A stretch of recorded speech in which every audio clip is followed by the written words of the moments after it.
महाराज,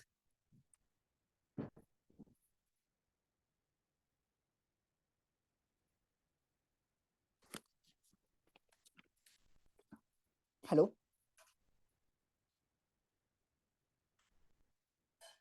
माऊली, hello. Nitin नमस्कार. तुझा आवाज येतोय, फक्त येतो ना त्यांना आता? येतोय. तर बहुतेक त्यांचा दादा लेट ओपन होतोय आवाज त्यांच्यात. येतोय का बघ. हा, त्यांच्यात थोडस लेट ओपन होतंय.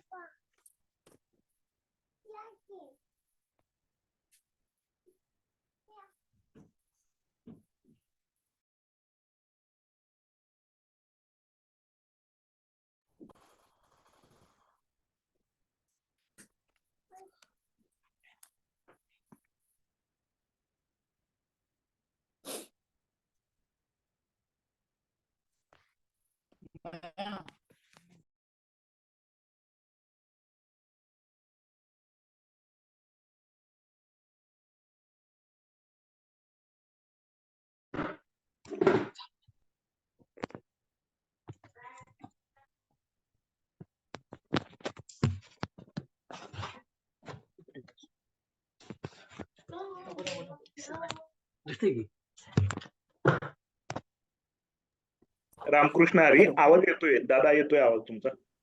रामकृष्ण हरी, आवाज येतोय? येतोय येतोय हा, येतोय. येतोय.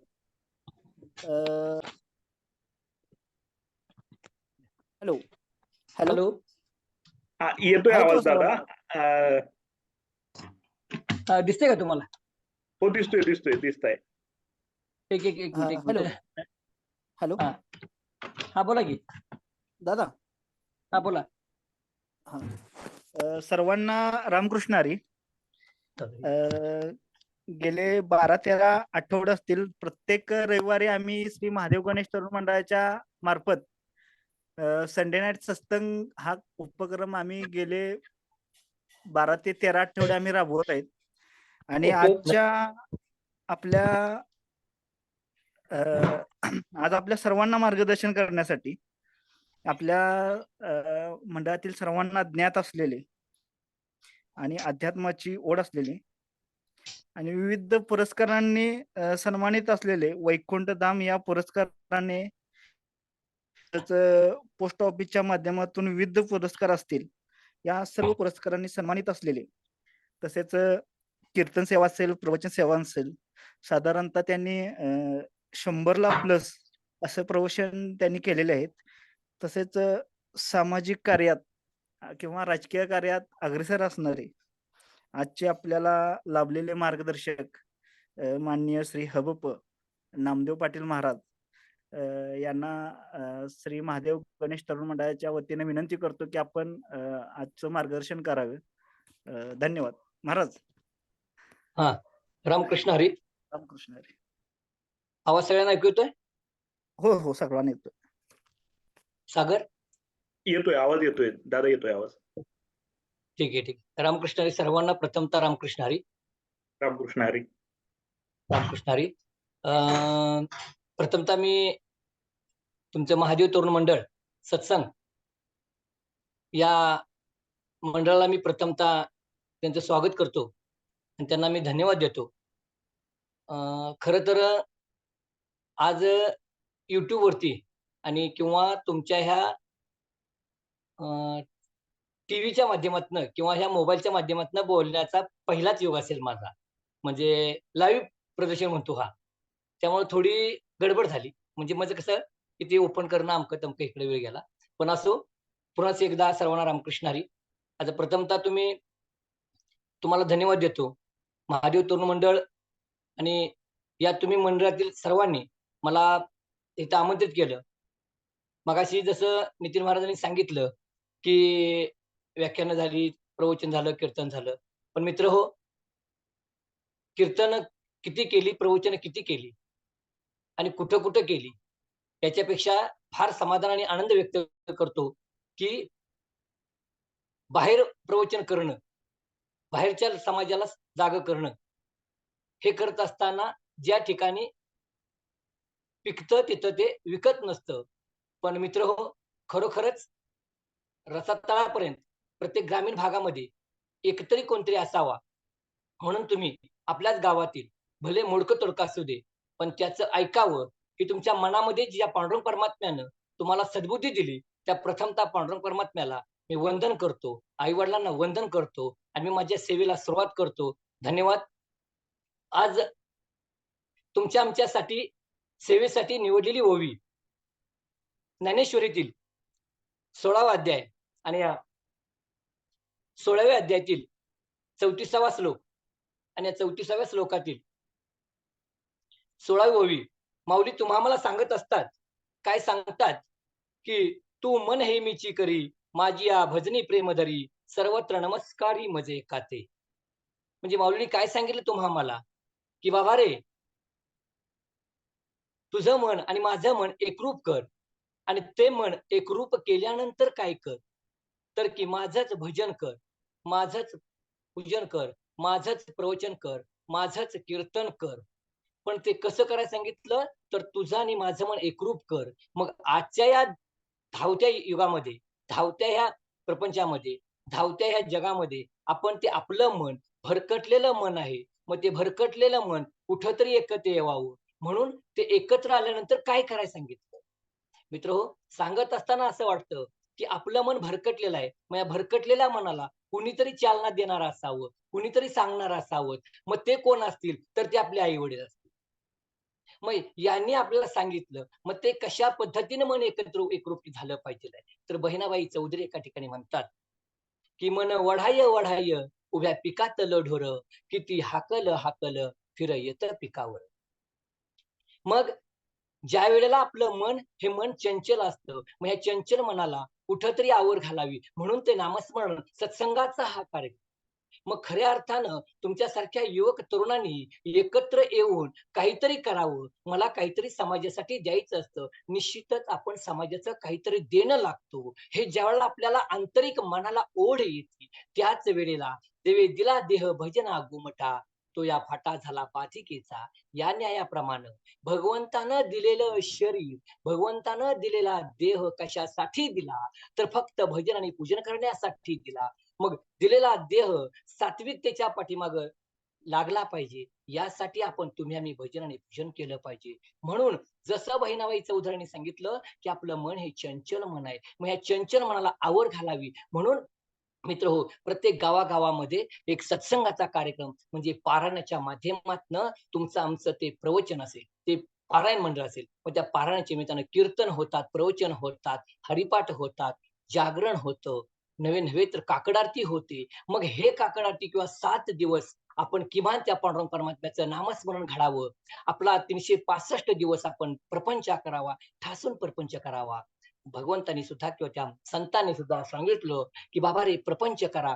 फक्त 365 दिवसामध्ये तुम्ही 365 दिवस तुम्ही प्रपंच करा. पण एक 7 दिवस त्या पांडुरंग परमात्म्यासाठी आपण अहोरात्र झटून दिलं पाहिजे. कारण जसं की आपण प्रपंचामध्ये काम करत असताना आपण झोकून काम करतो, तसं मनाची एकाग्रता करून मला काहीतरी समाजासाठी द्यायचं आहे. मला त्या पांडुरंग परमात्म्यासाठी काहीतरी करायचं आहे. कारण का त्याच्यासाठी काय करायचं आहे? कारण का ज्या वेळेला आपण 9 महिने 9 दिवस आपल्या आईच्या उदरामध्ये होतो, त्यावेळेला आपल्याला हे जग माहीत नव्हतं. हे विश्व माहीत नव्हतं. मग हे विश्व दाखवणारा, हे जग दाखवणारा कुणीतरी निर्माण असेल, कुणीतरी देव असेल. म्हणून त्या देवाची प्राप्ती व्हायची असेल, तर आपण जन्माला आल्यानंतर आपल्याला काहीच माहीत नव्हतं. मग जे माहीत नव्हतं ते दाखवणारा कोणीतरी असेल, मग त्याची प्राप्ती करण्यासाठी आपण त्याचं नामस्मरण करायला पाहिजे. म्हणजे तू म्हण हे मीची करी. म्हणजे बाबा रे, तुझं आणि माझं मन एकरूप करून काय कर, तर माझंच भजन कर, माझंच पूजन कर. नव्हे तर जसं की तुम्हाला सांगतो, की ज्या पद्धतीने आपण व्यवहारामधलं उदाहरण बघायचं म्हटलं,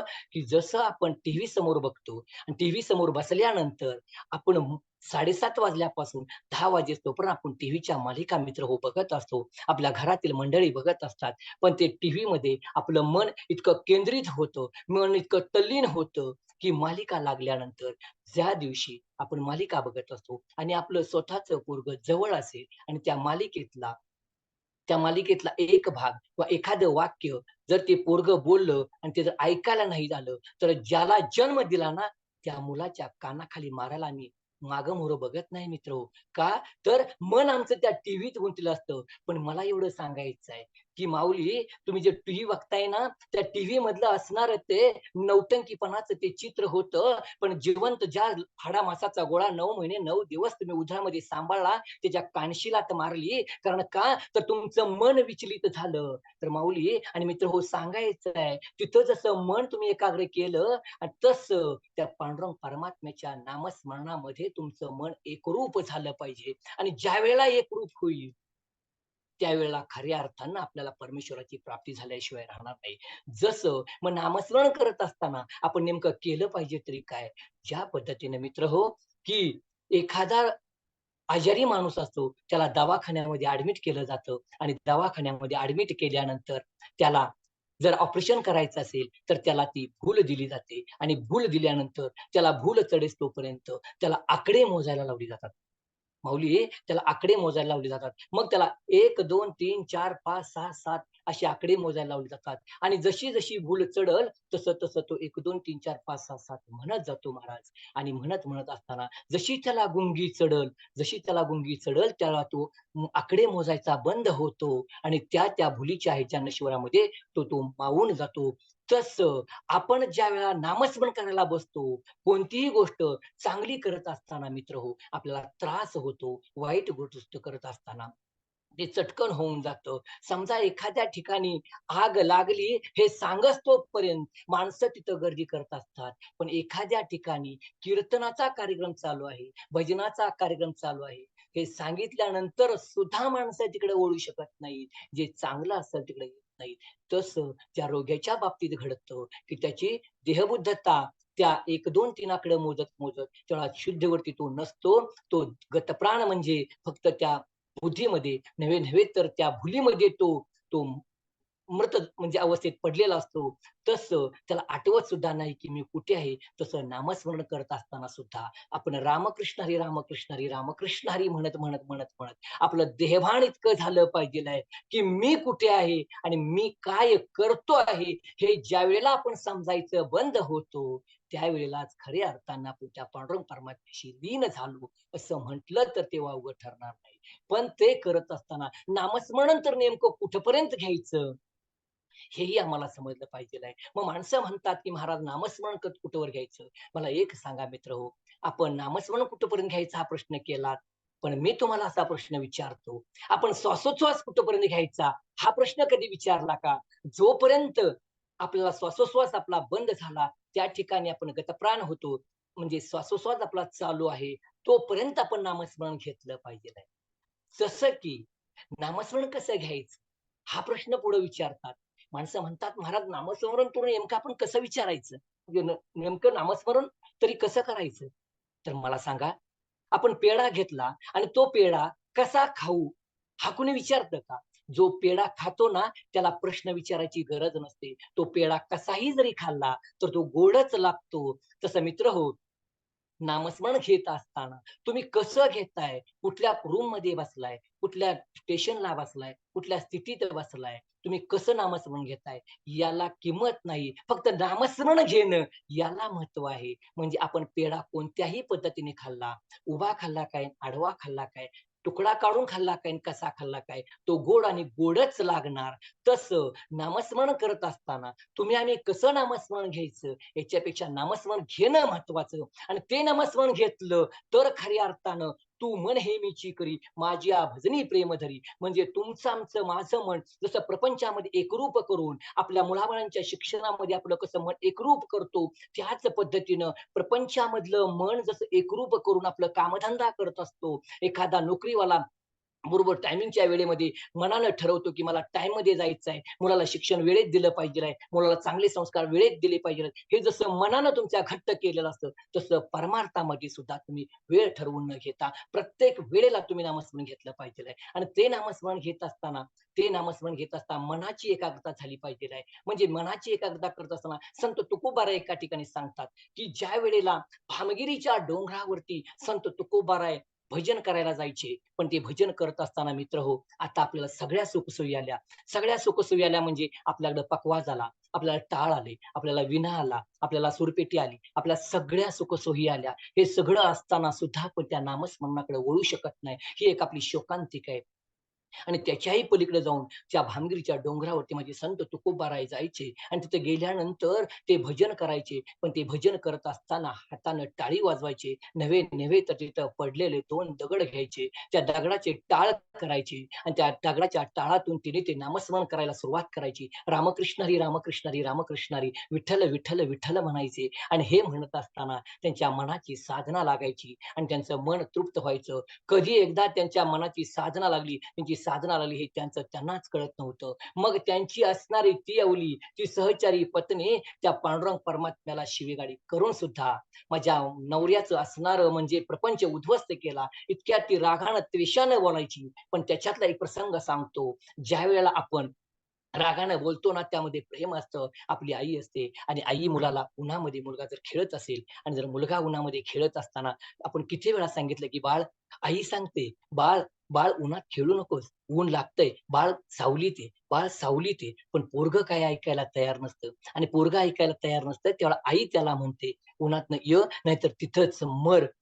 पण मर म्हणण्याच्या पाठीमागे तिची प्रेमाची शक्ती असते. याचा अर्थ असा, की बाळा सावलीत येऊन बस. मग ज्यावेळेला आपलं लेकरू उन्हातनं येत नाही, तेव्हा ती मर म्हणते, पण त्या आईच्या पाठीमागे ती प्रेमाची भावना असते. तशीच त्या माझ्या तुकोबारायांच्या पत्नीच्या त्या आवलीची सुद्धा एक भावना होती. जर कितीही जरी शिवीगाळी दिली, तर तिच्यामध्ये प्रेम निर्माण होतं. आपलीच माणसं आपल्या माणसाला द्वेषानं बोलत असतात. प्रेमानं म्हणे रागाने जरी बोललं, तर त्यात प्रेम निर्माण केलं असतं. कधी आपलीच माणसं असतात. तसं ती आवली एकदा जेवण घेऊन निघाली होती. माऊलींना म्हणजे तो संत तुकोबारायांना जेवण घेऊन निघाली होती आणि जेवण घेऊन जात असताना तुकोबारायांना विचारलं, "तुम्ही जाताय भांगरीच्या डोंगरावरती, पण मला वाट सापडत नाही. त्यावेळेला मी करू तरी काय नेमकं?"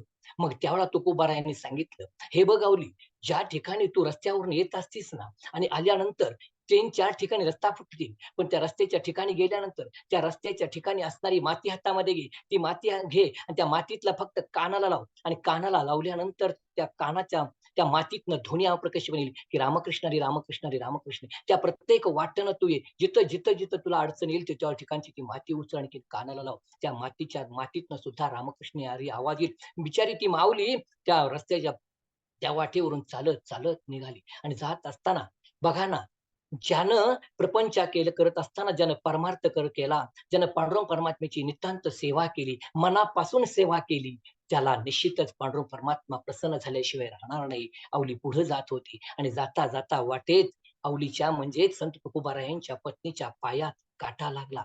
आणि काटा लागला पण भळभळ भळभळ रागात आलं आणि रागात आलं पण कुणीच नव्हतं तिथं. त्या भयानक त्या डोंगरामध्ये कुणीच नव्हतं. ऊन रख रख रख रख करत होतं. पण पतीची असणार ती अवेलना बघवत नव्हती. पती माझे सकाळी गेलेले आहे. सकाळी भांबडीच्या डोंगरावरती गेले. भजन पूजन करायला गेले. पण त्यांच्यावरचं असणार निष्ठांत प्रेम होतं आणि त्यामुळे ती पत्नी जेवण घेऊन निघाली होती आणि पायात काटा घुसला. रक्त आलं होतं. इकडं-तिकडं बघितलं कुणीच नव्हतं आणि हाक टाकली. आता कुठं गेला तुझा तो पांडुरंग? अरे पांडुरंगा कुठं गेलात? नाव घेतलं आणि इकडं-तिकडं बघितलं तर एक छोटंसं पोरगं हातामध्ये काठी घेऊन, घुंगराची काठी घेऊन आणि खांद्यावरती घुंगरं टाकीत मेंढराच्या वेशामध्ये निघालं होतं आणि त्यानं ती हाक ऐकली. साक्षात तो पांडुरंगच होता. त्याला जगाचं जगदत्ता तो. त्याला तुमचं-आमचं सगळं करत असतं. मित्रहो एक सांगतो तुम्हाला, आपली काघाडी कधीच पांडुरंग परमात्म्याजवळ सांगायची नसते. आपलं कधीच काही सांगायचं नसतं. कारण सांगण्यापेक्षा त्यानं जन्माला आपणाला घातलंय. त्यानं जगाला जन्माला घातलं. त्याला सांगण्यापेक्षा त्याला सगळ्यांच्या वेदना त्या कळत असतात. प्रत्येकाचे सुख-दुःख कळत असतात.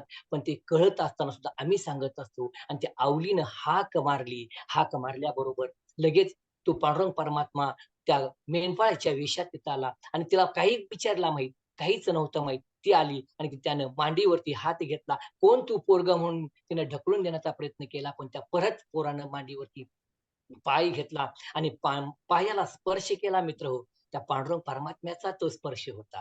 अहो, नव्हे तर आपण म्हणतो, की ज्या माणसानं हात लावील तर सोनं होतं. एखाद्याच्या काबाड कष्टाला म्हणतात ना, एखाद्याच्या हाताची हातक्रियाच असते, अमक्याला बोलावलं उद्घाटनाला, म्हणजे अमक्याला बोलावलं पायाभरणीला आणि इमारत बघता झाली. त्याचा पायगुण किंवा त्याचा हातगुण चांगला आणि इथं तर साक्षात मालकानं पाय हातात घ्यावा.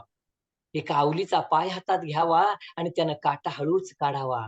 आणखीन हात फिरल्याबरोबर तो पाय होता तसा झाला आणि तिनं झट दिशेने तिथनं उठली. आणखीन माऊलीनं इकडं-तिकडं बघितलं, ती पोरगं परत कुठं दिसतंय का? तर ते पोरगं परत कुठं दिसलं नाही आणि ती तशीच माऊली परत पुढं गेली आणि जिथं संत तुकोबाराय होते तिथं गेली आणि गेल्यानंतर तिथं बसली आणि बसल्याबरोबर तिनं कांदा भाकरी असणारी तिनं ते सोडलं आणि सगळी मजा तुकोबारायांना खायला दिली आणि खात असताना, पती-पत्नी बोलत असताना माझ्या आवलीनं सांगायला सुरुवात केली, की माझ्या पायामध्ये काठा रुतला होता आणि मी नुसतंच म्हटलं, "पांडुरंगा, आता कुठे गेला तुमचा पांडुरंग?" असं म्हटलं. पण कोण जाणे कोण आलं, एक गुराख्याचं पोरगं आलं, एक मेंढपाळाचं पोरगं आलं आणि त्यानं माझा पाय मांडीवरती घेतला आणि मांडीवरती पाय घेऊन नुसता स्पर्श केल्याबरोबर तो माझा काटा निघून गेला.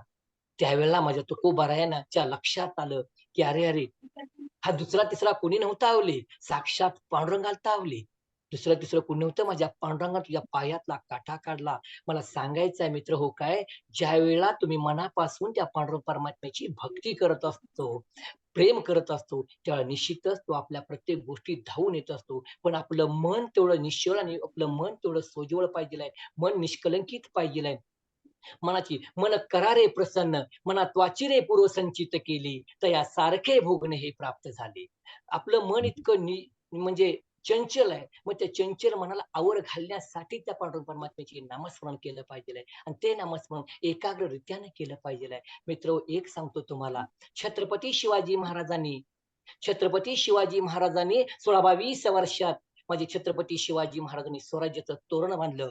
16-22 वर्षात माझ्या ज्ञानेश्वरांनी मेलेल्या माणसाला जिवंत केलं आणि त्याच्याकडून ज्ञानेश्वरी लिहून गेली. 16-22 वर्षात माझ्या तानाजी मालुसरेनं कोंढाणा किल्ला सर केला. 16-22 वर्षातल्या माझ्या संत मीराबाईनं अभंग लिहिले. 16-22 वर्षातल्या माझ्या सखुबाईनं, संत सखुबाईनं अभंग लिहिले. मित्रहो, 16-22 वर्षातल्या माझ्या संत मांदियाळीनं समाजासाठी इतकं केलं. 16-22 वर्षातला आणि मग मी विषयाकडे येऊ शकतो, की आजचा तरुण नेमका करतो तरी काय? मित्रहो, 16-22 वर्षात माझे छत्रपती शिवाजी महाराजांनी स्वराज्याचं तोरण बांधलं. मग आम्ही आजच्या तरुण 16-22 वर्षातला माझा तरुण नेमका कुठं आहे? कुठल्या गर्तेत तो अडकलेला आहे? किती व्यसनाधीन झालेला आहे? मग 16-22 वर्षात आमची मुलं करतात नेमकं काय? तर आमची मुलं शिवजयंती साजरी करत असतात. मित्रहो, शिवजयंती साजरी करायलाच पाहिजे, ती केलीच पाहिजेल आहे. कारण तो राजा आहे आपला, सर्वांचा राजा आहे तो. पण राजानं इतक्या रात्रीचं कड्या कपारीतून आपल्याला कितीतरी किल्लं सर केलं. 16-22 वर्षात माझ्या बाजी प्रभूनं ती खिंड लढवली आणि त्या 16-22 वर्षातल्या माझ्या त्या बाजी प्रभूनं सांगावं, की राज तुम्ही जावा पुढं. राजा विशाळगडावरती तुम्ही जावा तिथं तोफांचे आवाज काढा. हा बाजी एकटाच फक्त इथं सगळी सैन्य सगळं खिंडार लढून ठेवतो राज्यावरती तुटून पडणारी मरणारी माणसं होती. त्यावेळची ती 16-22 वर्षातली ही 4-5 जणांची मावळ्यांची फक्त नावं येतात, पण अशी हजारो मावळे राज्यावरती मरणारी, राज्यावरती जीव ओवाळून टाकणारी होती. 16-22 वर्षातली मुलं ती होती ती, आणि त्यांनी अख्खा महाराष्ट्र घडवला. त्यावेळा माझ्या बाजीनं सांगावं, राजा तिकडे जावा. राजानं सांगितलं, बाजी तुम्ही एकटेच आहात. राज, लाख मेले तरी चालतील पण लाखांचा पोशिंदा जगला पाहिजे. आणि छत्रपती शिवाजी महाराजांनी त्यांचं ऐकावं. लगेच स्वारी पुढे गेली. बाजीनं तेवढी 17-10 5-25 मावळं घ्यावं आणि बाजी प्रभूंची ती खिंड लढवावी. तिकडे येणारं सैनिक बघावं आणि धडाधड माझ्या बाजी प्रभून त्या दानपट्ट्याच्या जीवावरती अख्खं असणारं सैन्य नेस्तनाबूत करण्यात केलं. आणि त्याच्या छाताडावरती, त्याच्या अंगावरती इतकं रक्तबंबाळ वार झाले होते. पण मित्रांनो, एक सांगतो तुम्हाला, 16-22 वर्षातलं पोरगं काय करू शकतं? तर 16-22 वर्षातला माझ्या बाजी प्रभून छत्रपती शिवाजी महाराजांच्या तोफेंचा आवाज जोपर्यंत एकानी पडत नाही ना, तोपर्यंत मी जीव सोडणार नाही. नवे नवे एकाही मोगलांना पुढं सोडणार नाही. ही जी धमक होती, ताकद होती, ते मनात टोचलं होतं. तू म्हण हे मीची करी, ते मनात घेतलं होतं. राजा माझा सुखरूप पोचला पाहिजे म्हणून तिथं त्याच वेळेला, ज्या वेळेला एक 15-20 मिनिटात असेल, ज्या वेळेला युद्ध चालू होतं आणि त्यावेळेला तिकडून आवाज तोफांचे आले. राजे पळत पळत गेले. राजांच्या लक्षात आलं की तिथं स्वागत होण्यापेक्षा तिथं तोफांची आवाज करणं गरजेचं होतं. कारण माझा एक मावळा तिथं फक्त माझ्या तोफेंचे आवाज ऐकायला बसलेला आहे, त्याला कानावरती गेलं पाहिजे. मग राजाने सांगितले, फक्त पहिल्या तोफा उडवा. आणि तोफांचे आवाज झाले. आणि बाजी प्रभूंनी जय शिवाजी, जय शिवाजी, हर हर महादेव, माझा राजा सुखरूप पोचला म्हणून 16-22 वर्षातल्या माझ्या बाजी प्रभून प्राण सोडले. मित्र हो, हे 16-22 वर्षातल्या तरुणांनी केलेला इतिहास होता.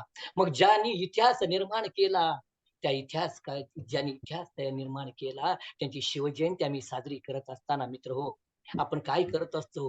गल्ली गल्लीतली पोरं गोळा करायची, एका ठिकाणी बसायचं आणि सांगत असताना मी सागर, प्रत्येक ठिकाणी मी हे सांगत असतो. हे सांगण्याची गरज असते. कारण का, ह्या गल्लीतनं म्हणायचं, त्या गल्लीतनं म्हणायचं की वरच्या आळीपेक्षा खायली शिवजयंती चांगली झाली पाहिजे. आपण डीजे असा आणायचा की त्यांच्यापेक्षा शिवजयंती चांगली झाली पाहिजे. आणि वरच्या आळीला कळतं तेव्हा ती म्हणतात, खायली आळीनं डीजे आणलाय 50,000चा, आपण सुद्धा 1,00,000चा आणू, पण राजांची शिवजयंती चांगली झाली पाहिजे. मित्र हो, कळकळीची हात जोडून तुम्हाला विनंती, राजा तुमचा आहे, राजा माझा आहे, राजा सर्वांचा आहे. राज्यात का वाटण्या करता तुम्ही? राजांच्या वाटण्या करण्यापेक्षा, अरे डीजे लावण्यापेक्षा तुम्ही फक्त एकच काम करा ना. ज्या राजांचा शिवचरित्र असेल, ते शिवचरित्र आपल्या घरामध्ये वाचायला सुरुवात करा. आपली लहान लहान लेकरं असतील, त्यांना राजांचं शिवचरित्र सांगायला सुरुवात करा. संत ज्ञानेश्वर महाराजांची ज्ञानेश्वरी वाचायला सांगायला सुरुवात करा.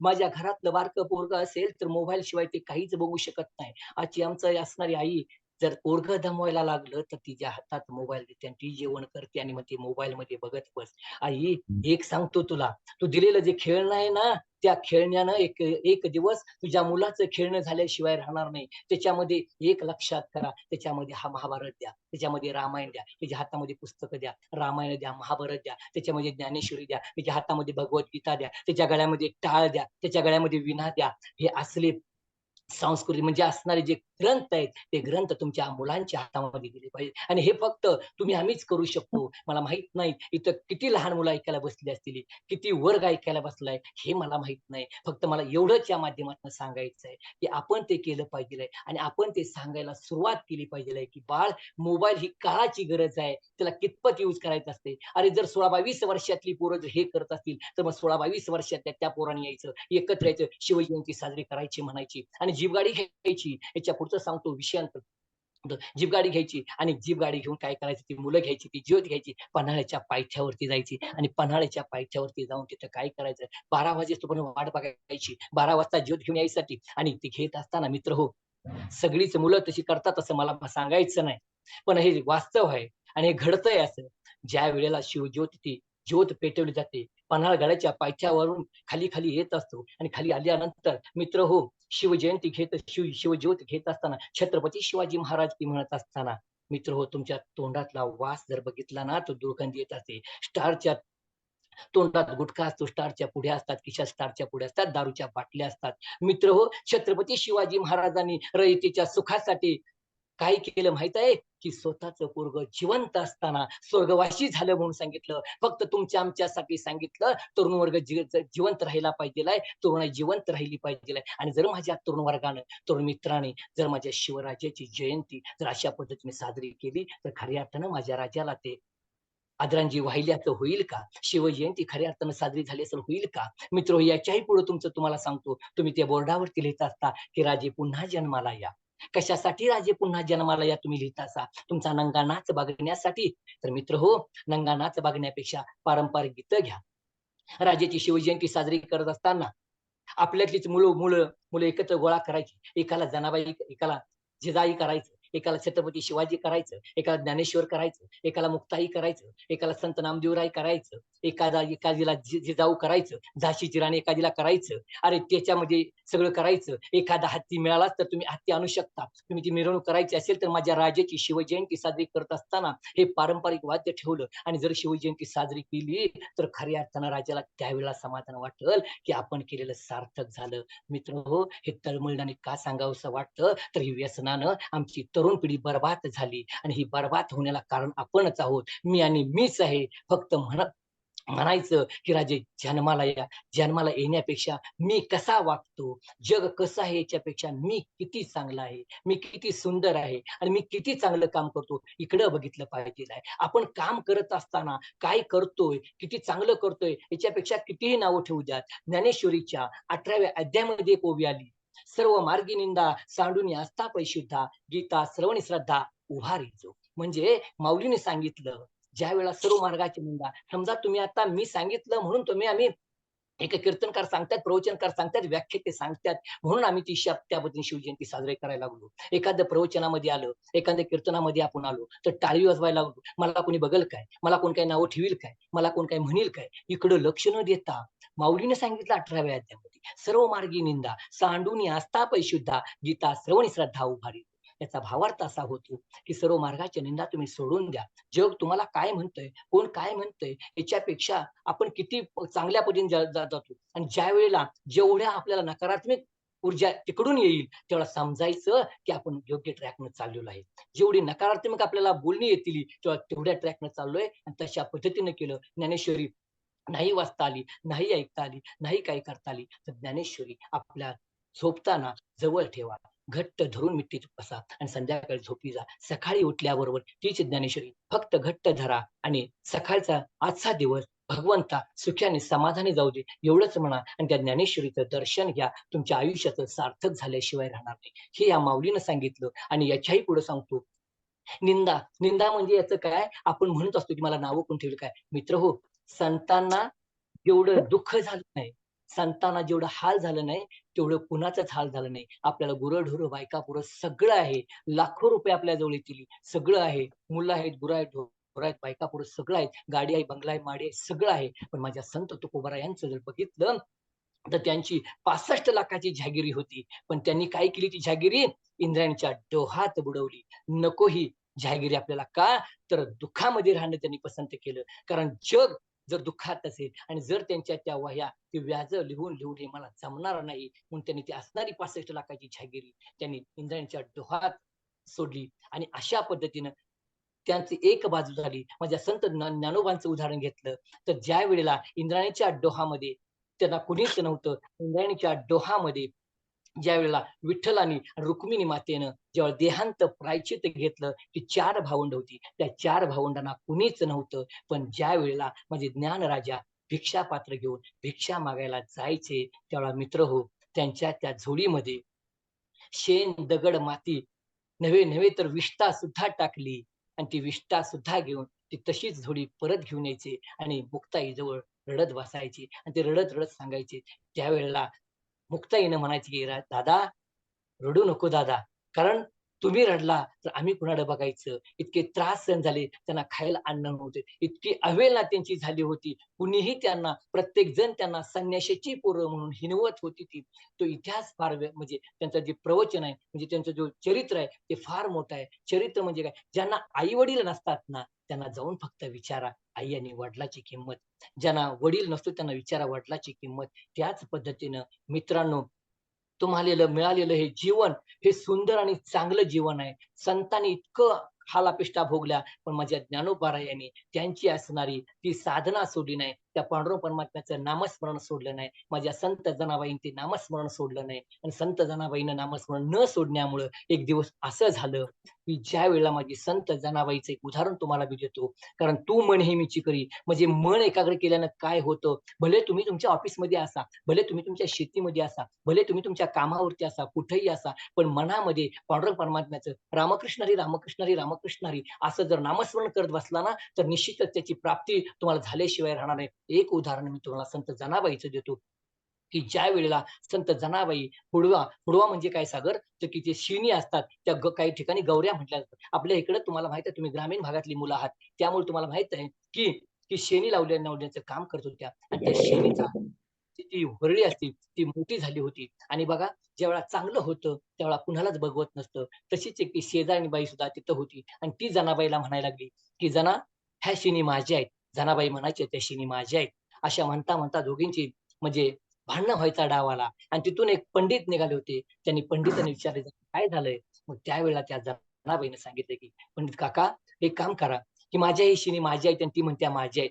तर मग ह्या नेमक्या कुणाच्या शिणी आहेत?" मग पंडितांना पण प्रश्न पडला, की मग नेमक्या ह्या शिणी कुणाच्या आहेत आणि त्या कशा ओळखायच्या?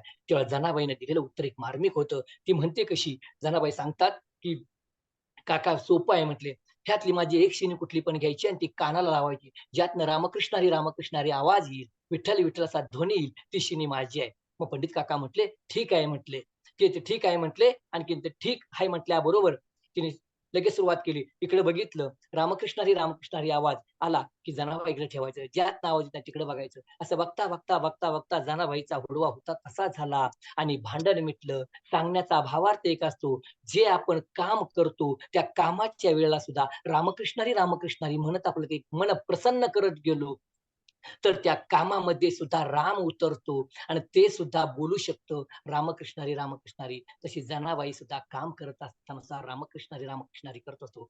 महिलांना सांगतो विशेष करून जेवण करत असताना सुद्धा आम्ही जर भाकरी घालत असताना, जर ते जेवण करत असताना रामकृष्ण हरी भजन म्हणत जर आपला स्वयंपाक केला ना, तो स्वयंपाक अति सुंदर होऊन जातो आणि खाताना सुद्धा ते मार्मिकतेने खाऊन जातो आणि काय चांगल्या पद्धतीचा स्वयंपाक होतो आणि म्हणून त्यावेळेला पहिल्या काळातली म्हणायची बघा, की घरातलं जेवण सुगरण असायची सुगरण. पण मित्रहो, आता ती सुगरण राहिली नाही. आताच्या तरुण पोरांना आईच्या हातचं खाऊच वाटत नाही. घरातलं जेवण चांगलं लागत नाही. पण मित्रहो, तुम्हाला जर एखाद्या मित्रानं सांगितलं, की आज 70 किलोमीटरवरती जायचंय, म्हणजे ते एक धावाय नवीन पद्धतीचा, तर मित्रहो, तुम्ही लगेच गाडी घेता आणि गाडीवरनं तिकडे जाता. पण एखाद्या 2 फळासाठी तुम्ही आयुष्य बरबाद करता. गाडीवरनं जाता आणखी तिकडे 70 ते 80 किलोमीटरपर्यंत जाता. पण ज्या ठिकाणी तुमच्यासारख्या या मंडळानं केलेला उपक्रम असेल, तुमच्यासारख्या केलेल्या मंडळानं स्तुत्यक्रम असा कार्यक्रम असेल, तिकडे बघायला आम्हाला वेळ नाही. ज्या महाराजांनी आमच्यासाठी इतकं करून ठेवलं, तिकडे आम्हाला बघायला वेळ नाही. सगळं सांगावसं वाटतं इतकं, की या तरुण पोरांच्या बद्दल सांगावसं वाटतं. अरे मन प्रसन्न करण्यासाठी लागतं तरी काय? व्यसनाधीन होण्यापेक्षा एक काम केलं तर काय होईल? जर आमच्या मनामध्ये असला अविचार आलाच आमच्या मनामध्ये अविचार, तर एकच काम करा ना, ज्या ठिकाणी भैरवनाथासारखं मंदिर असेल, त्या ठिकाणी 5 मिनिटं जावा तुम्ही आणि त्या पांडुरंग परमात्म्यासमोर जाऊन फक्त नुसतं बसा ना, मन प्रसन्नतेने बसा. पांडुरंग परमात्मा तुमच्याकडे बघितल्याशिवाय राहणार नाही. ज्यावेळेला असा एखादा प्रसंग येतो, त्यावेळेला तुम्ही त्या पांडुरंग परमात्म्याशी बोला. कारण आपल्या मित्राशी शेअर केलं ना, तर दुःख हलकं होतं. आणि मनानं ते करायला पाहिजेल आहे. मग ते करण्यासाठी, साधना करण्यासाठी पहिल्यांदा तुम्ही नामस्मरण करायला पाहिजेल आहे. हनुमंताबद्दल एक उदाहरण सांगायचं म्हटलं, तर बघा ना, ज्यावेळेला सीतामाईला रावणानं लंकेमध्ये नेलं होतं, त्यावेळेला 7 समुद्राच्या पलीकडे जायचं होतं. पण त्यावेळेला सुद्धा हनुमंतराय तिथे गेले आणि 7 समुद्र कसा पार करायचा? परंतु हनुमंताच्या रायाच्या लक्षात आलं, की आपण एक दगड टाकावा आणि दगडावरून चालत जावं. पण तो दगड टाकला, दगड बुडला. 1 टाकला, 2 टाकला, 3 टाकला, 4 टाकलं. दगड सगळं बुडलं. पण एक लक्षात आलं हनुमंतरायाच्या लक्षात आलं, की त्याच्यावरती राम नाम लिहिलं की ते दगड तरल असं वाटलं आणि म्हणून त्यांनी काय केलं, त्या दगडावरती राम हा शब्द लिहिला, राम लिहिला आणि तो दगड टाकला. दगड टाकल्याबरोबर तो दगड तरला सुद्धा आणि तो दगड तरला. एक दगड तरला, 2 तरला असं बघता बघता तो सेतू तयार झाला आणि अशोकवनामध्ये माझ्या सीतामाईला आणण्यासाठी सगळी वानर सेना गेली. सांगण्याचा भावार्थ काय, मनापासून ज्यावेळेला आपण रामकृष्ण नामस्मरण हरी रामकृष्ण हरी महाराज बरोबर 1 मिनिटानंतर मीटिंग एंड झाली ना परत ह्याच लिंकवर क्लिक करून जॉईन करू. हे परत ठीक एकदा आहे. जॉईन करू त्याच लिंकवर क्लिक करून. हा चालेल. मग मी चालू ठेवायचंय का? नाही नाही आता बाहेर पडू आणि परत एकदा आपण त्याच लिंकला जाऊ आणि चालू करू. मी करतो एंड करतो. मला पण तेच करावं लागेल का? हो तुम्हालाही तेच करावं लागेल. परत एकदा ह्याच लिंकवर क्लिक करायचं. मगाशी जी प्रोसेस केली तीच करायची. ठीक आहे, ठीक. ओके, रामकृष्ण. चालेल. ओके. मग हीच चालेल. कंटिन्यू करायची.